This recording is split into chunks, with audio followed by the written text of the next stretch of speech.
Яница обаче не е единствената, която тази вечер вири нос. В синята кухня тече конкурсът кой е най-добър на пуширани яйца.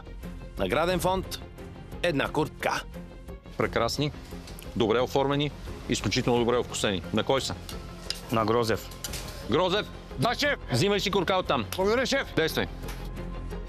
Чувствам се уникално. Това съм аз. Колко време си готвач? 10 години, Изтича шеф. поляци. 10 години. За 10 години това ли научи? Това ли научи за 10 години? Това ли е нивото с 10 години? Не, шеф. Шефа превъртя играта. Няма какво остани. С Богом курки. Тия 4 шеф са мои. И 4 са твои. Да, шеф. Сега е моят момент да си взема курката. Това твой ли? Не е моят. Изкарах го от някъде, не знам откъде съм го изкарал. Не знам откъде съм го изкарал.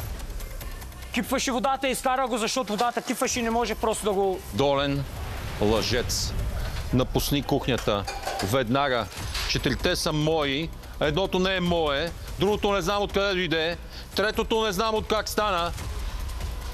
Изчезни!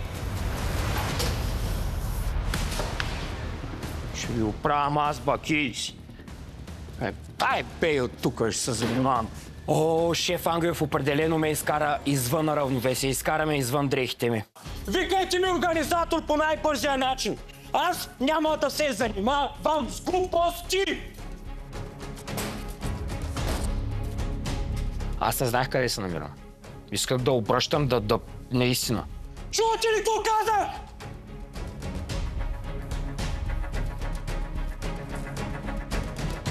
Организатор! По най-бързия начин! В живота ми никога не ми се е случило нещо подобно като Hell's Kitchen.